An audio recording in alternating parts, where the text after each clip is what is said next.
Hello everyone. Imagine करिए कि एक पर्सन के ऊपर एक एफआईआर फाइल होती है।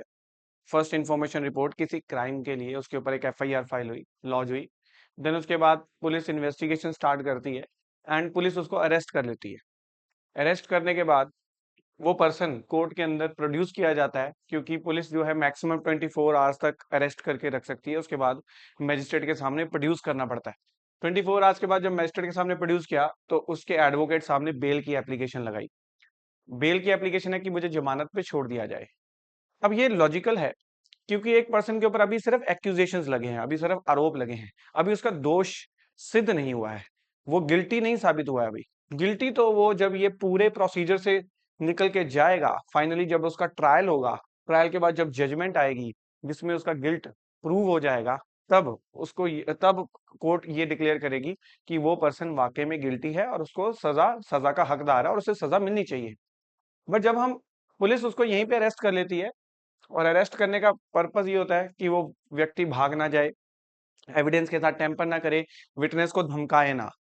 तो यहाँ पर जब अरेस्ट कर लिया तो उसको जब मजिस्ट्रेट के सामने प्रोड्यूस किया है, तो वो एप्लीकेशन लगाएगा बेल की कि मुझे जमानत पे छोड़ दिया जाए। ठीक है, मैं एक सिक्योरिटी और श्योरिटी में ले आऊंगा, गारंटर ले आऊंगा, और मैं एक सिक्योरिटी की अमाउंट डिपॉजिट करा देता हूँ कोर्ट के अंदर, just to ensure the court कि whenever the court will call, I will be present in the court. मैं कोर्ट के अंदर प्रेजेंट रहूंगा and I will face the trial. मेरे ऊपर जो दोष लगे हैं मैं उसको फेस करूंगा, और मैं अपने फेवर में जो एविडेंस होंगे मैं वो लेके आऊंगा, और प्रोसिक्यूशन के एविडेंस को मैं रिबट करूंगा। तो जब ये बेल की प्रोविजन है हमारे लॉ के अंदर, बीएनएसएस के अंदर, ये बेल की प्रोविजन कहां से निकल के आई? ये आर्टिकल 21 को सपोर्ट करती है। आर्टिकल 21 ऑफ द कॉन्स्टिट्यूशन बात करता है fundamental right, right to life and personal liberty. भाई एक बंदे के ऊपर आज आप आरोप लगा दीजिए और एफआईआर करवा दीजिए, उसके बाद आप उसको हमेशा के लिए जेल में रख लीजिए। इन्वेस्टिगेशन कंप्लीट ही नहीं करती पुलिस। इन्वेस्टिगेशन कंप्लीट करने में 3 महीने, इवन की 3 महीने से 90 डेज से ज्यादा भी लग जाते हैं, 6-6 महीने इन्वेस्टिगेशन कंप्लीट नहीं होती है। उसके बाद इंक्वायरी स्टेज आएगी। ये इन्वेस्टिगेशन स्टेज होती है, पुलिस इन्वेस्टिगेशन करती है, चार्जशीट लगाती है जब कि हमारी इन्वेस्टिगेशन कंप्लीट हो गई है और हमने चार्जशीट लगा दी कोर्ट के अंदर कि सर इस पर्सन के खिलाफ हमें ये एविडेंस मिले हैं। अब चार्जशीट जो होती है इसके ऊपर मैजिस्ट्रेट साहब इसको देखते हैं, इसका कॉग्निजेंस लेते हैं कि भाई हाँ इसमें क्या क्या एविडेंस देखने को मिल रहे हैं।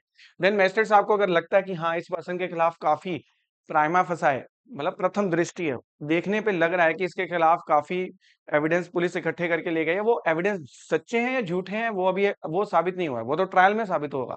बट यहाँ पर वो एविडेंस जब चार्जशीट के अंदर देखेंगे जज साहब, उसके ऊपर वो कॉग्निजेंस लेंगे कि हाँ इस पर्सन के खिलाफ काफी इंपॉर्टेंट एविडेंस दिख रहे हैं, मुझे आगे प्रोसीड करना चाहिए। तो मजिस्ट्रेट साहब आगे प्रोसीड करेंगे, उस पर्सन को चार्जशीट की कॉपी दे देंगे कि ये तेरे खिलाफ ये एविडेंस है। उसके बाद उसके खिलाफ चार्ज फ्रेम किया जाएगा कि तेरे खिलाफ इस सेक्शन के अंदर, इस लॉ के अंदर ये चार्ज फ्रेम किया जा रहा है, और अब ट्रायल चलाया जाएगा। इस ट्रायल के अंदर जो एविडेंस पुलिस इकट्ठा करके लेके आई है उसको प्रूव डिसप्रूव किया जाएगा।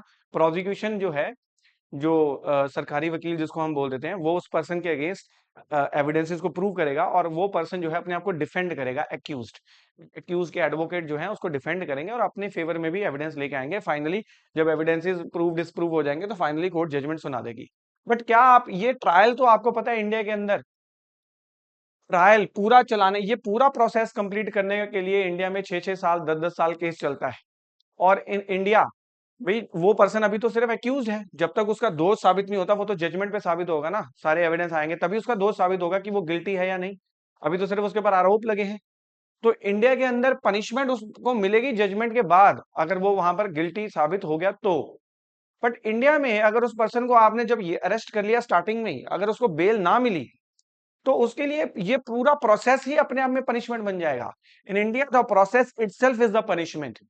अलग से पनिशमेंट तो बात की बात है, इस पूरे प्रोसेस के अंदर सपोज करो कि जजमेंट पे, फाइनल जजमेंट पे आ गया कि वो बंदा नॉट गिल्टी, कोर्ट ने एक्विट कर दिया। तो what about years he was put behind the bars, he was incarcerated, उसको जो जेल में डाल के रखा, उसके जो लाइफ के इंपॉर्टेंट प्रोडक्टिव ईयर्स, आपने पूरे 10 साल उसके जो है, मे बी 10 साल तक केस चलाओ, तो उसके 10 साल तो लॉस्ट हो गए, वो तो कोई भी उसको रिकम्पेंस नहीं कर सकता ना। इसीलिए ये बेल की प्रोविजन हमारे लॉ के अंदर है कि भाई article 21 right to life and personal liberty, उस पर्सन की पर्सनल लिबर्टी भी है। तो जज साहब जो है बेल की एप्लीकेशन सुनते हैं, और बेल की एप्लीकेशन, बेल ऑफेंसेस दो तरह के होते हैं, बेलेबल एंड नॉन बेलेबल, उसके ऊपर हम कभी फिर डिस्कस करेंगे। अभी आप सिर्फ ब्रॉडली ये समझ लीजिए, बेलेबल ऑफेंसेस वो होते हैं जहां पर bail as a matter of right मिलता है।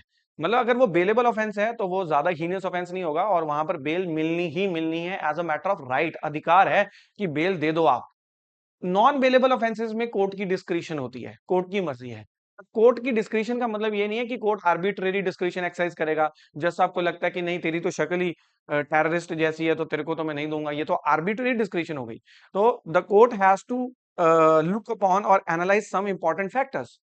अब वो फैक्टर्स ये नहीं है कि उसके खिलाफ क्या एविडेंस आए हैं, क्योंकि एविडेंस तो अभी आया ही नहीं, अभी तो स्टार्टिंग की स्टेज है। एविडेंस तो पुलिस अभी इकट्ठा करेगी, अभी तो चालान पेश होगा तब पता चलेगा कि उसके खिलाफ क्या एविडेंस है। यहां पर कोर्ट कभी भी केस के मेरिट्स पे नहीं जाती। मेरिट्स का मतलब है कि उसके खिलाफ क्या एविडेंस है, क्या सबूत है, उसके ऊपर कोर्ट जा ही नहीं सकती। यहाँ पर अगर कोर्ट यहीं पे मेरिट्स पे देखना शुरू हो जाए जज साहब कि क्या एविडेंस है क्या एविडेंस नहीं है, तो कोर्ट तो यहीं पे प्री ट्रायल करना स्टार्ट हो गया। ट्रायल ट्रायल तो यहाँ पर करना है ना, कि उसके खिलाफ एविडेंस क्या है, इस स्टेज पे करना है कि एविडेंस कौन से हैं, चलो आओ प्रूव करो डिस्प्रूव करो। यहाँ पर आप जब बेल दे रहे हैं तो जज साहब कभी भी यहाँ पर एविडेंसेस नहीं, मेरिट्स को एनालाइज नहीं करते हैं। वो सिर्फ ये देखते हैं कि ये बंदा फ्लाइट रिस्क तो नहीं है, भाग तो नहीं जाएगा, विटनेस को धमकाएगा तो नहीं, थ्रेटन तो नहीं करेगा, एविडेंस को टेम्पर तो नहीं करेगा, इसके एंटीसीडेंट्स क्या हैं, और जो ऑफेंस है वो कितना ग्रेव है, हीनियस है, कुछ सारे ये फैक्टर्स होते हैं। और उसके बाद कोर्ट अपनी डिस्क्रिशन एक्सरसाइज करती है। अब यहाँ पर सबसे इंपॉर्टेंट प्रिंसिपल हमारे लॉ का ये है, जो कि हमारे कोर्ट्स ने न्यूमरस टाइम मायरेड जो है जजमेंट्स के अंदर ये कोर्ट ने हेल्ड किया है, bail is the rule and jail is the exception. तो even in non bailable offences court कहता है bail is the rule. Bail as a rule है, बेल आपको नॉर्मली देनी है बिकॉज ऑफ आर्टिकल 21। बेल आपको देनी है, हाँ प्रोवाइडेड कि अगर वो फैक्टर्स उसके अगेंस्ट हैं, कि वो ऑलरेडी उसके एंटीसीडेंट्स बहुत खराब हैं, पहले भी किसी केस के अंदर उसको जब बेल दी थी कोर्ट ने तो वो भाग गया था, पुलिस ने बहुत मुश्किल से पकड़ा उसको, फिर तो वो एक्सेप्शन में फॉल करेगा, फिर उसको जेल में डालेंगे, फिर उसको बेल नहीं देंगे। बट अगर उसके सारे फैक्टर्स नॉर्मल है तो बेल इज द रूल, आप उसको बेल पे छोड़ दीजिए, क्योंकि अभी वो सिर्फ एक्यूज्ड है। बेल पे आप उसको छोड़ दीजिए, और जेल में तभी रखना है बहुत एक्सेप्शनल केसेस के अंदर, जब वो सारे फैक्टर्स जो हैं उसके अगेंस्ट हो, तब आप उसको जेल में रखना है। अब यही जो आज का जो न्यूज़पेपर है उसके ऊपर सबसे इंपॉर्टेंट आर्टिकल, जिसमें सुप्रीम कोर्ट की बहुत इंपॉर्टेंट ऑब्जर्वेशन आई है, जो आपके एग्जाम के परस्पेक्टिव से सबसे इंपॉर्टेंट है, वो आपको समझना है। समझना ये है कि इंडिया के अंदर एक लॉ है जिसको हम बोलते हैं UAPA. UAPA unlawful activities and prevention act. ये इंडिया का जो प्राइम एंटी टेरर एक्ट है, टेररिज्म से रिलेटेड जो ऑफेंसेस हैं उनको ये डील करता है। तो इसके अंदर ना एक सेक्शन है जिसका सेक्शन का नाम है 43 कैपिटल डी क्लॉज 5। तो ये बेल की बात करता है, ठीक है, ये बेल की बात करता है, ये बेल की बात करता है। और ये बहुत ही ड्रैकोनियन लॉ है, बहुत ही स्ट्रिंजेंट लॉ है यूएपीए। और ये जो है 43 डी क्लॉज 5 जो बेल की बात करता है कि अगर किसी पर्सन के ऊपर यूएपीए के अंदर कोई सेक्शन लगा दिया गया, उसको बुक कर दिया गया है यूएपीए के अंदर, तो उस पर्सन को जब पुलिस अरेस्ट करेगी, अरेस्ट करने के बाद जब वो बेल के लिए अप्लाई करेगा, तो ये सेक्शन जो है यूएपीए का ये दो चीजें कहता है। एक कहता है कि अगर उस एक्यूज के खिलाफ प्राइमा फसाई केस दिखता है, प्राइमा फसाई मतलब प्रथम प्रथम दृष्टि है ये दिखता है कि इसने ये किया होगा। तो प्राइमा फसाई कैसे पता चलता है? प्राइमा फसाई मतलब ये नहीं कि कोर्ट मेरिट्स को देखने बैठ जाएगी कि एविडेंस सच्चे हैं या झूठे हैं। अब यहाँ पर तो एविडेंस अभी आए भी नहीं होंगे, अगर आए भी होंगे तो एक दो ही एविडेंस होंगे जो भी उसके खिलाफ प्राइमा फसाई दिख रहे होंगे। तो कोर्ट यहाँ पर जब वो अरेस्ट करके उसको बेल की बात आएगी, तो कोर्ट वहां पर देखेगी कि प्राइमा फाई इसके ऊपर क्या एलिगेशन है। और प्राइमा फाई अगर कोर्ट को देख के लगता है कि हाँ यार देखने में लग रहा है कि इसने किया होगा, लग रहा है on the face of it, prima facie मतलब देखने में प्रथम दृष्टि देख के लगता है कि इसने किया होगा, किया या नहीं, कि वो अभी तो ट्रायल पे साबित होगा। तो यहां पर कोर्ट ये मान लेगी कि भाई इस पर्सन को जो है बेल, इसको बेल नहीं मिलेगी। ये 43 सबसेक्शन डी जो है ये इसकी बात करता है। आइए मैं आपको एक बार यूएपीए का सेक्शन ये भी दिखाई देते हैं मैं आपको। यूएपीए इसका सेक्शन दिखाते हैं आपको।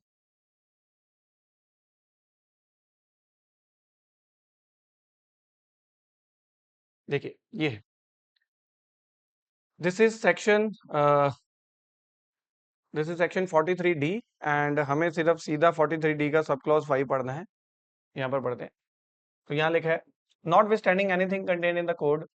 तो वो कह रहे हैं कि चाहे कुछ भी लिखा हो बीएनएसएस के अंदर, no person accuse of an offence punishable under chapter 4 and 6 of this act. अगर किसी पर्सन के ऊपर यूएपीए के चैप्टर नंबर 4 या 6 के अंदर कोई ऑफेंसेस का एलिगेशन लगा है तो उसको रिलीज नहीं करना है बेल पे, रिलीज नहीं करना है। पहली कंडीशन कि पहले तो पब्लिक प्रोसिक्यूटर को आपको सुनना पड़ेगा। तो कई बार क्या होता है कि जब पुलिस पेश करती है जज साहब के सामने, तो पब्लिक प्रोसिक्यूटर को नोटिस नहीं है और उसको पता नहीं है कि इस पर्सन को आज प्रोड्यूस करना है, उसने बेल एप्लीकेशन लगा दी। तो कई बार जो है पब्लिक प्रोसिक्यूटर को बिना सुने भी कोर्ट बेल दे देती है। तो यहाँ पर आपको पब्लिक प्रोसिक्यूटर को सुनना है, सरकारी वकील ऑब्वियसली वो अपोज करेगा कि इसको बेल मत दीजिए, इसके ऊपर बहुत सीरियस एलिगेशन है। तो 43 डी का सब क्लॉज 5 सबसे पहली बात तो यही करता है कि भाई पब्लिक प्रोसिक्यूटर को आपको अपॉर्चुनिटी ऑफ बीइंग हर्ड देनी है। मतलब जज साहब बिना पब्लिक प्रोसिक्यूटर को सुने पहली बात तो बेल नहीं देंगे, उसको अपॉर्चुनिटी ऑफ हियरिंग देनी पड़ेगी आपको, number 1। Number 2, provided that such accused person shall not be release, उस पर्सन को बेल पे नहीं छोड़ा जाएगा। शैल लिखा है वर्ड, शैल मतलब इट इज मैंडेटरी, कोर्ट नहीं छोड़ेगा उसको बेल पे, रिलीज ऑन बेल और on his on bond if the court, court उसको नहीं छोड़ेगी अगर on a perusal of the case diary. Case diary, case diary क्या होती है कि जब भी किसी पर्सन के ऊपर कोई एफआईआर फाइल होती है ना, तो उस पर्टिकुलर केस के लिए एक अलग से केस डायरी बनाई जाती है। हर केस की अलग केस डायरी होती है। तो उस केस डायरी के अंदर वो जो इन्वेस्टिगेटिंग ऑफिसर होगा वो डे टू डे इन्वेस्टिगेशंस लिखेगा कि आज मैं कहाँ गया, आज मैंने किस पर्सन से क्या किसी आई विटनेस को मिला, उसने क्या बयान दिया, जितनी भी डे टू डे प्रोसीडिंग्स होगी वो उस पर लिखेगा। तो ये कह रहे हैं कि वो पर्सन जब अरेस्ट होगा, अरेस्ट होने के बाद जब कोर्ट के अंदर बेल लगाएगा, तो पहली बात कोर्ट को पब्लिक प्रोसिक्यूटर को अपॉर्चुनिटी ऑफ हियरिंग देनी है। दूसरी बात, कोर्ट जो है उस पर्सन को बेल पे नहीं छोड़ेगा अगर कोर्ट केस डायरी के पेरूजल के बाद केस डायरी को पढ़ के देखेगा कोर्ट, या फिर अगर चार्जशीट आ गई है, मतलब फाइनल चार्जशीट आ गई है, तो वो चार्जशीट तो हो सकता है स्टार्टिंग में ना आए क्योंकि इन्वेस्टिगेशन में तो अभी बहुत टाइम भी लग सकता है।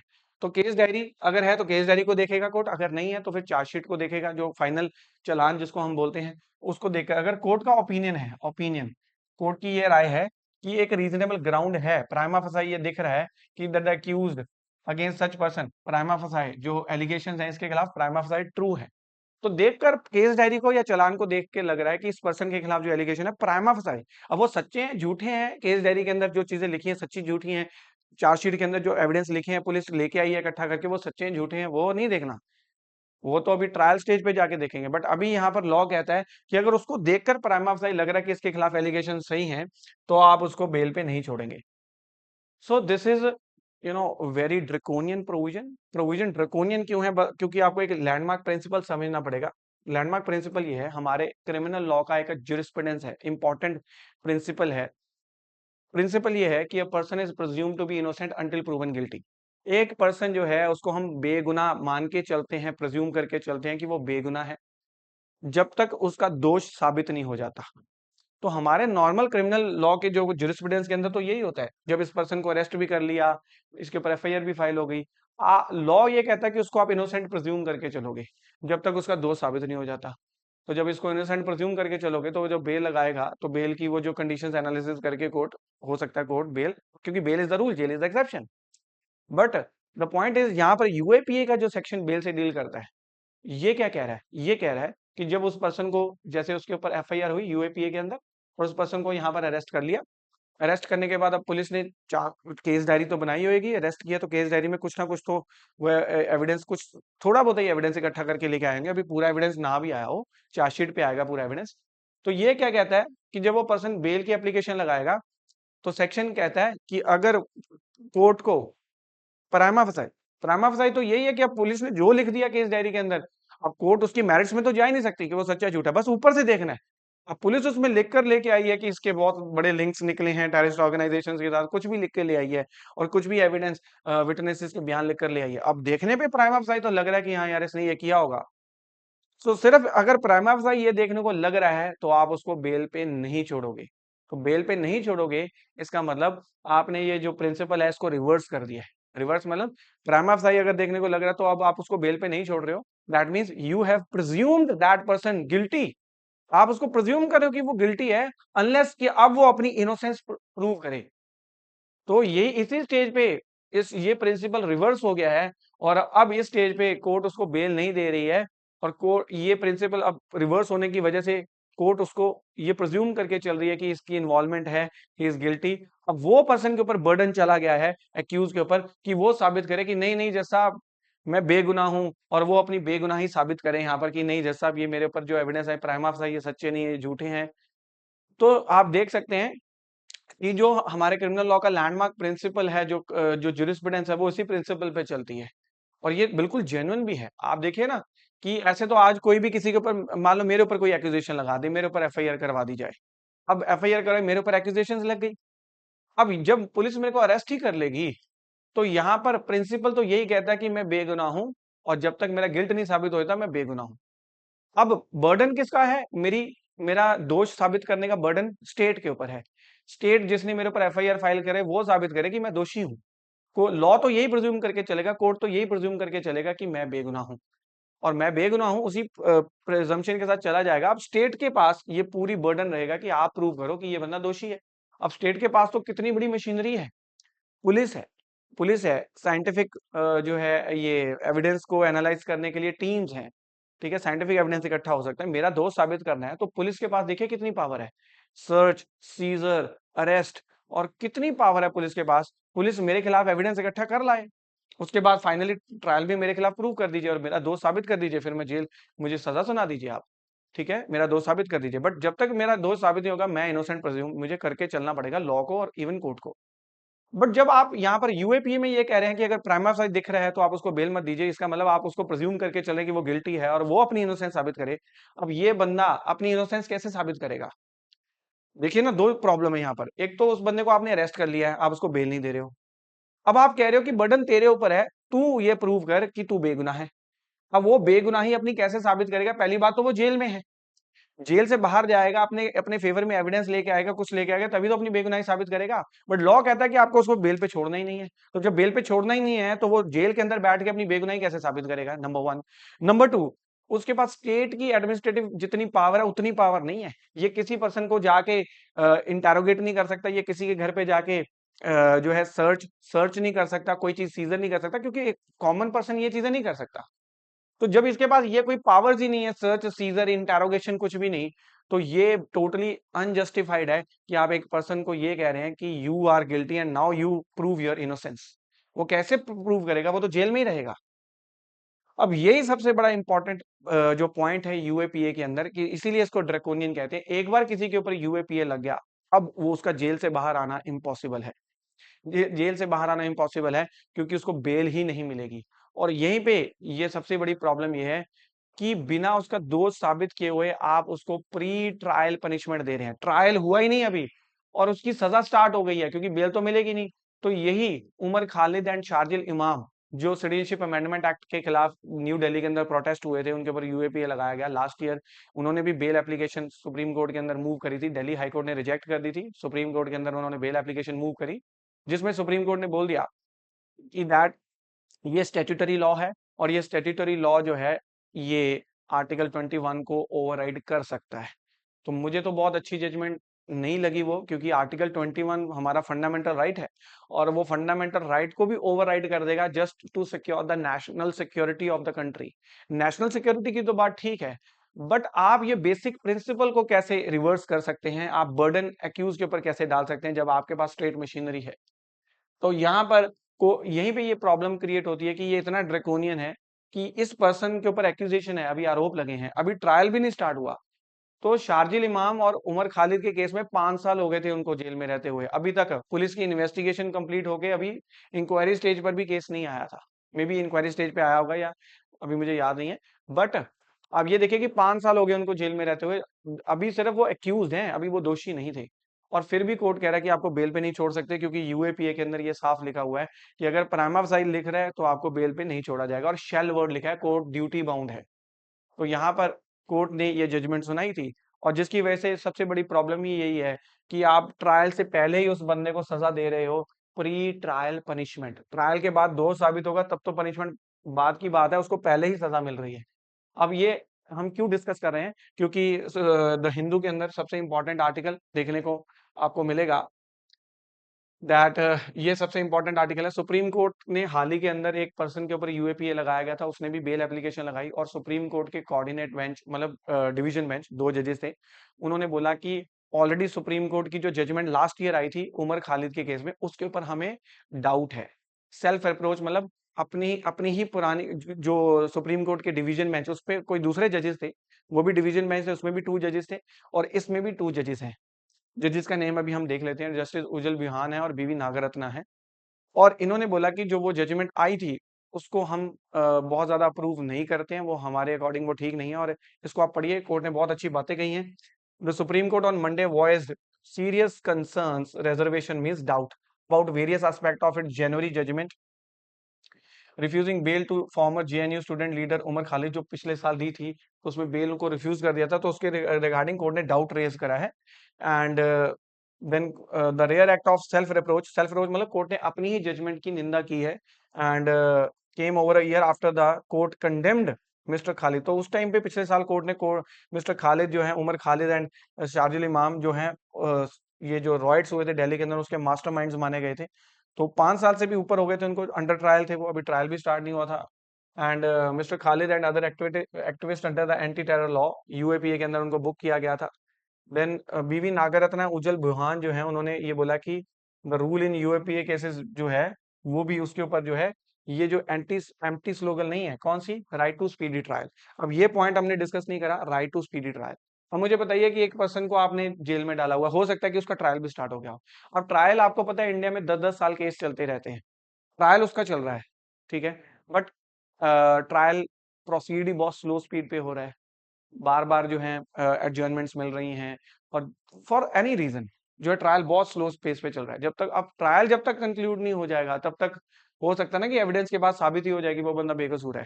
और इधर से आप उसको बेल नहीं दे रहे हैं क्योंकि 43 भी ये कहता है कि उसको बेल पे छोड़ना नहीं है।